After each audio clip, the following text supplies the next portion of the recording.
So, Gregory, you were the editor on one of the big breakout hits of this year, Get Out. Um, why do you think this movie that was released all the way back in February has had such a huge impact on people that we are still talking about it now? Almost, I mean, what, 8 months later? 8 months later. Yeah, you know what? It's first of all, it's all attributable to Jordan. The movie just had a message. It was one of those that, as we were working on it, everyone who saw it didn't know what to make of it initially. It was one of those thought-provoking films, and I think it just resonated. Obviously, I think Jordan originally wrote it with the Trayvon Martin case as sort of a starting point of some of the racial strife. And unfortunately, as we were working on the film, there was unfortunately an incident almost every month that we said, gosh, it's so topical. It should get out, should get out. And that hasn't stopped. So I think it's always been in the zeitgeist, and it's just sort of where our country is right now. Obviously, the president and so forth, the elections and so forth. It just kept all these thoughts and so forth in the public consciousness. To that point, I mean, this is a movie that works on two different levels. I mean, on the one hand, it is a horror film, and there's some comedy in it. There's a lot of scares in it. There's a lot of satire, a lot of drama, but it's also got this social message underneath it, as you were talking about, with Trayvon Martin and all the other awful shootings that we've seen in the past couple of years. Can you talk a bit about how the movie works on both of those levels? It's funny. It's ultimately a thriller. It's a social thriller for me. But the nice thing about the film and about films that I love is they encompass everything. Life is comedy. Life is scares. Life is drama. Life is everything. And I think the film really helps encompass that. So it was, it's funny. Some people read it as a straight horror film. Some people read it as some, straight thriller, social commentary. I read the script and I loved it. I told Jordan, I think you wrote an amazing script. You made a better film. He just has this point of view, this unique point of view, to mesh all those together, and again, his background in comedy helps in that some things which are some pills which are tough to swallow, he could couch in humor.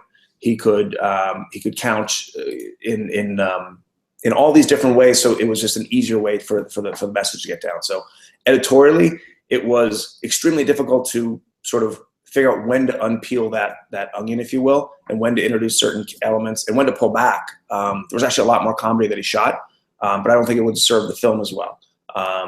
Conversely, there was other scares and other areas where we could have pushed it. Again, wouldn't have served the overall message very well. Well, tell us a little bit more about that, because I was going to ask you, since the film has such a delicate tone and has so many different kinds of tones, can you talk a little bit more about how you, through trial and error, found the right tone for the movie? It was, for me, the big thing was not revealing anything too soon. Tonally, I wanted to keep Rose completely trustworthy. Allison gave a wonderful performance, but she, again, like everyone, the whole cast was amazing. They gave me everywhere from a very sort of quiet performance to a big over-the-top performance. So editorially, it was, let's not reveal too much too soon. Jordan was very smart, and he shot looks and little moments in every scene that we could pick and choose from. But I wanted to keep Rose obviously completely sympathetic, completely trustworthy. As they entered the house, Jordan had this very sort of Kubrickian way of introducing the house. We stayed on that wide shot when the car pulls up, and we don't punch into coverage. It was this nice thing of let the audience make the decisions. We didn't want to inform it too much. So it was only once I got into the scene where they're having iced tea, where I started to introduce a little bit. Then the dinner scene subsequent to that, introduced just a little bit more. Then obviously once Chris gets put into the sunken place, I was able to introduce a lot. Always keeping Rose obviously scot-free, if you will, at that point. But it was just a delicate balancing act of A, making sure Chris always did the right thing, B, making sure the audience trusted our characters, and C, letting Rod be that voice for us, letting him always be the audience. And again, it was that idea of let's not get too much of Rod. Let's pull it back. He had some other great scenes with Rod. Let's give him just enough to make our focus on Chris and Rose. It's interesting you say that. I mean, because the movie is unique in its perspective, and I mean, you really do get the sense of seeing the world through this guy's eyes. Could you talk a bit more about that? Well, it's funny. Obviously he's a photographer in the film. It's a metaphor for sort of his point of view, et cetera. But it was very important. And Jordan and I, most of our conversations editorially were making sure that Chris did the right thing. So Chris, when things started to go south, he started to investigate, which is what we all wanted him to do. When he finally realized things were beyond what he thought they were and he had to get out, he tried to get out. Then once he was held captive, he did everything he could to escape. And then the great character arc for him was, because it had been set up so well that his mother passed away early and he didn't want to be abandoned, he stops and tries to get Georgina to try to protect her, knowing full well that there is still a human being in there, that she is still in there. So it was, it really, again, it was just keeping him on that track, keeping through his point of view, making the audience experience the film through his eyes and his actions. And again, in the script, but as we molded it, we clearly just stripped away all the fat to keep that first and foremost. There's a lot of great suspense in the movie as well. Can you talk a bit about how you create suspense editorially? For me, I think it's, in some ways, it's more difficult not to cut than it is to cut. My preference with suspense is to hold a shot as long as humanly possible. I find the audience can get a little bit trained, especially nowadays, to quick cuts and to expecting sort of the action to move along. I find it so much better, and again, you got to have a filmmaker that shoots it and gives you those opportunities. I find it better to break the expectation of the audience. So if they think I'm going to cut in 5 seconds, I'm going to hold the shot 10 seconds. It just makes them uncomfortable. They start to get out of the rhythm. I found a lot of the sequence in as Missy was hypnotizing Chris. I just stayed on Chris. There were these great shots of Daniel Kaluuya, and he's such a wonderful actor. His face is so expressive. I only wanted to cut back to her to punctuate an idea. I wanted to stay on him for as long as possible, watch it all happen with him. And same thing with a lot of the other suspense even with Georgina, when she was, before she sort of has her little meltdown. I wanted to stay on her as long as possible. It was such an interesting performance. I didn't need to see Chris's reactions as much, because us, the audience, we were Chris. We were reacting to it with him. I wanted to stay on her. So for suspense, I think is really built on timing. It's much like comedy. If you set it up properly, it's going to pay off. If you don't set it up properly, it's not going to pay off. And my personal preference is to hold as long as I possibly can, and then hold a little bit longer. Well, you do have a lot of experience in this field. I mean, you've edited a lot of horror films, Yeah. some of the Paranormal Activity series, Happy Death Day from this year as well. So what, I guess, attracts you to that genre of filmmaking? You know, it's funny. I grew up loving horror. Favorite films as a kid: The Shining, Halloween, Exorcist. I think I read Amityville Horror, the book, when I was 9 years old. I don't know why I was in the house. I read it. So my parents clearly, they exposed me to some interesting stuff. But I hadn't seen a horror film in maybe 10, 15 years before I got Paranormal Activity. And I saw the first Paranormal Activity as I was interviewing for PA2, and was just struck by just the reality of it. And again, there's what I spoke about before, and Jordan and I had a lot of talks about it. There is horror in our daily lives. We don't always recognize it. We don't want to recognize it. But it's as much an emotion as the comedy, as the drama, as the highs and the lows. And it's just a fun way to sort of, it's a very cathartic experience. It's a fun way to get the emotion out. And you know what? I think we all have a little bit of a dark side that we like to explore. And it's just a great field. It's totally dramatic. It's not schlocky. It can be, but I think it's just as powerful and important as any other genre. So I've just always loved it, I guess, since I was a kid. It's in my DNA. Was there a scene in this movie that was particularly tough for you to edit? Something that, I mean, finding the right tone for it, or the right jump scare or something? I mean, what was the toughest scene to edit? It's funny. The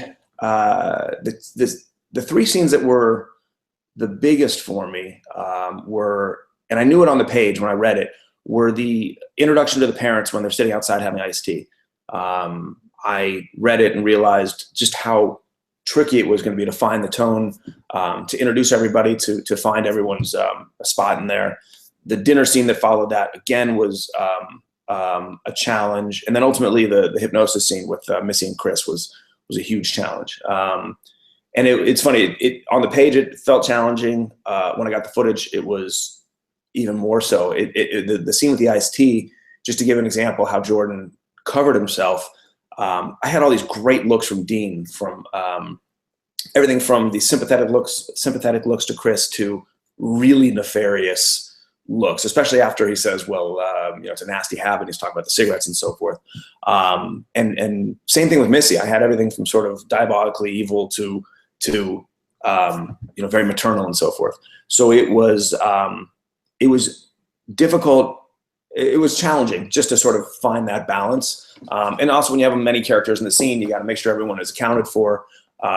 It just becomes a bit of an editorial challenge. So those are probably the most challenging, but ultimately some of the most fun scenes to do, because you were really creating. It was all, as great as the performances were, it was all sort of built editorially to serve a purpose. I wanted to ask you about the ending of the movie, because there was a different ending to it than the one that is in the film. Tell us a little bit about the decision to change the ending of the movie. We, to your original question about why the film has sort of stayed with us a little bit, is we screened the film originally and the audiences liked it, but they didn't know what to make of the ending. They liked Chris. They wanted him to succeed. He had been through all this. Again, he had done all the right things. But it's also not the kind of movie you can digest right away. It's the kind of movie I think that it's one of those water cooler films where you want to talk about it for a while. But their initial gut reaction was, hey, you had us for 95% of the film. We want him to live. We want him to not live. We want him to succeed. So we ultimately realized through the cards and just through talking to everybody, Rod obviously was a huge part of the film. People wanted him to know what happened to him. So the decision was made. And the original ending was a real gut punch. It was really poignant. It was great. I don't know if you've seen it on the DVD. I have, yeah. I loved it. And what Jordan and I talked about, what Jordan and Jason talked about, what Jordan and Sean talked about was, let's keep the same social message. Let's keep the same feeling, but let's get a little bit more of a win for Chris. And I think Jordan handled that so well.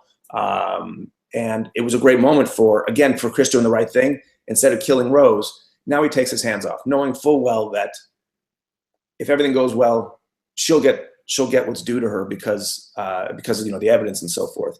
And we were still able to keep that very poignant moment of the lights coming onto Chris's face, seeing what it's like to be from his perspective, to have the police show up.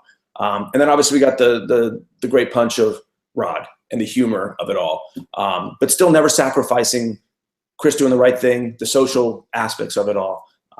So again, it's a tribute to Jordan's genius and how he was able to pivot. But it was really just one of those things where let's give the audience a little bit more what they want, but not sacrifice the tone or the choices we made in the film. Certainly one of the big applause moments of the year. I remember watching it myself and thinking, oh my God, this guy is totally screwed.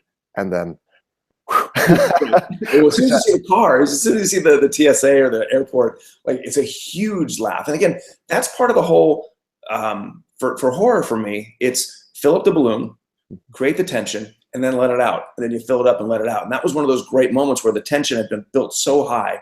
Music was crescendo in the music, and he was going to kill her, and you see the lights, and all of a sudden, boom, we're able to let the tension out. Build it back up a little bit as he walks to the car and so forth. But it was just, it was a great audience moment. And it's a great moment when you're alone in the cutting room doing it. It's like, I loved it. I absolutely loved it. So let me ask you, we're an awards website. And in your wildest dreams, as you guys were making this movie, did you ever think that you would be a leading contender in several Oscar categories, including picture, directing, writing, yourself? Did that ever cross your mind at all? Never. I mean, again, I find when I work on a film, I fall in love with it. It is something I do naturally. I think you have to. I spend probably more time with Jordan and more time on the film than I did with my own family, my own wife and kids. And I loved the script. But you don't make a movie, and again, I like the movie that we made. You don't make a movie for awards people. You don't make a movie for anybody. The great thing with Jordan was, and he and I would both sit and say this is my favorite movie right now. Like, I want to go to the audience. I want to go to the theater and see this movie. So it was always just, we were kind of kids, like, loving what we were doing. It's amazing that we got the recognition. For me, the big win was that the it was critically accepted, that people liked it. Money is not my thing. It's for them and it's for Jason and for everybody to reap the rewards of all that hard work. But for me, it was just the social sort of acceptance of it all. The awards are gravy. I think it's a huge honor to be even considered. And there's obviously amazing films out this year. But it's also nice, a little selfishly, I've done a lot of horror films. And again, this is not a straight horror film, but it's usually a genre that is overlooked. It's usually one that isn't taken too seriously. And again, I think it's nice, it's a testament to the film that it's opened people up to that other genres can be important and they can say things. So it's cool. It's definitely a cool feeling. Well, Gregory, thank you so much. Congratulations on the film. It was a pleasure chatting with you. Thank you. You too. You're welcome. Thank you.